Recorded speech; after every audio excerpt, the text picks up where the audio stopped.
Nesse vídeo vamos falar sobre os capítulos 10 a 12 de Jeremias. Uma coisa bem parecida com Isaías é a comparação de Deus com os ídolos. Ele fica furioso, com ciúme dos ídolos que o povo de Israel trocou ele, que é o verdadeiro Deus que criou os céus e a terra, e em lugar dele fica adorando ídolos.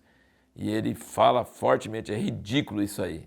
Por exemplo, no capítulo 10 aqui de nossa leitura, aqui no versículo 10 diz: mas o Senhor é o verdadeiro Deus, Ele é o Deus vivo e o Rei eterno. Ao seu furor estremece a terra e as nações não podem suportar a sua indignação.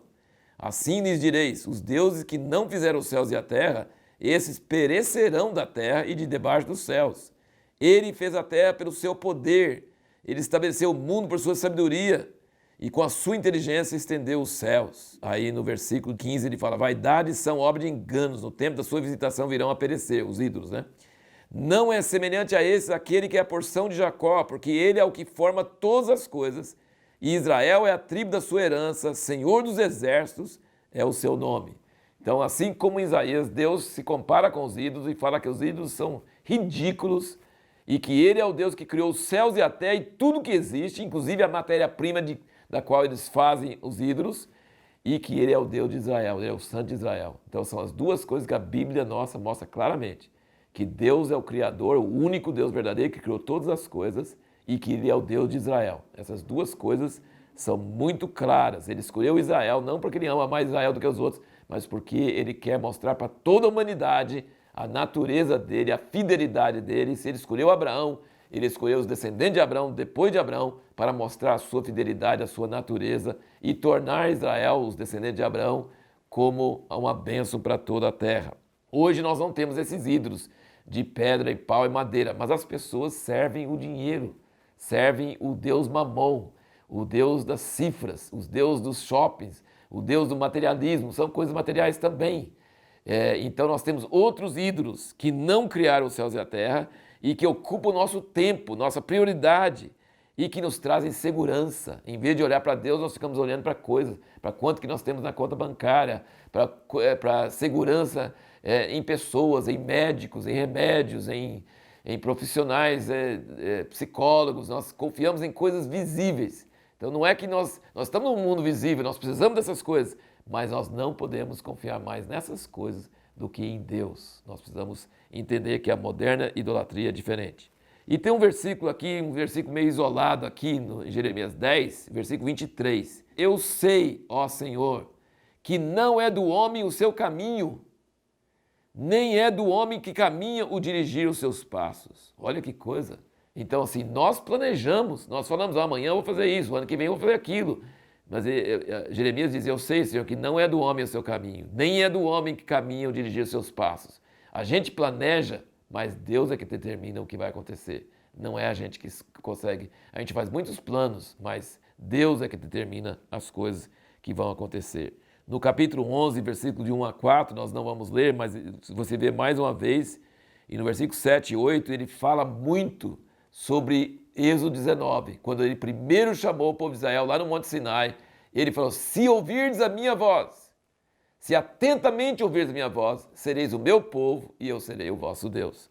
Então Jeremias se refere muito que na verdade é a cerimônia do casamento entre Deus e Israel. E a condição do casamento é: se ouvires atentamente a minha voz.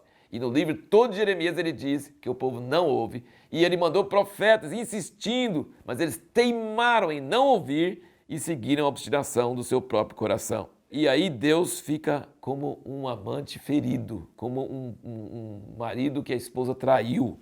Ele fala duro e com muita raiva, mas ao mesmo tempo ele fica, ao mesmo tempo que ele fala com raiva, fala coisas muito absolutas. Eu nunca mais vou ficar bem com você, mas depois ele muda de ideia. Então assim, você percebe que Deus muda de humor por causa da raiva e por causa da emoção e por causa do ódio, do ciúme e por causa também do amor.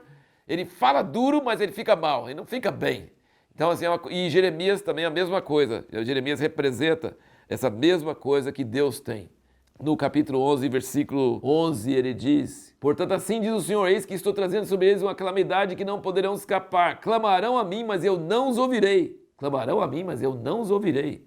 Versículo 14. Tu, pois, não olhe para esse povo, nem levante por eles clamor nem oração, porque não os ouvirei no tempo que eles clamarem a mim, por causa da sua calamidade. A partir do versículo 18 do capítulo 11, e aí continuando no 12, você percebe aqui uma coisa interessante, que Jeremias é igual a Neemias. Ele fica intercalando os sentimentos dele e ele fica reclamando com Deus e orando, e depois Deus fica respondendo para ele. É uma coisa assim. Então nós temos a palavra profética de Deus para Israel em Jeremias, mas nós temos também Jeremias falando, chorando, reclamando, né?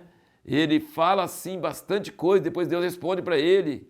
E ele fala, no capítulo 12, versículo 1, justo és, ó Senhor, ainda quando eu pleitei contigo. Então ele já começa falando, eu não estou blasfemando, não estou duvidando, ele é igual Jó. Eu não vou, o Senhor é justo, mesmo quando eu reclamo contigo. Contudo, pleitearia a minha causa diante de ti, porque prospera o caminho dos ímpios, porque vivem em paz todos os que procedem aleivosamente. Plantaste-os e eles se arraigaram, medram, dão também frutos, chegaram a estar à sua boca, porém longe do seu coração. Ele está reclamando com Deus. Ele fala, eu sei que o Senhor é justo. Por favor, não entenda que eu estou duvidando do Senhor. Mas me explica isso aí. Por que os ímpios estão prosperando? Aí no versículo 3 ele fala, mas tu, ó Senhor, me conheces, tu me vês, prova o meu coração para contigo. E assim por diante. Tem hora que Jeremias chora diante de Deus pelo povo, tem hora que ele quer que Deus vingue do povo, que Deus castigue o povo, que mais que eles se deem mal, sabe? Mas tem outra hora que ele muda. E Deus também está assim. Então Deus e o profeta ficam alternando entre ira contra o povo e entre amor por eles, sabe? É aquele amante ferido, sabe? Ama, mas está com raiva. É uma coisa impressionante.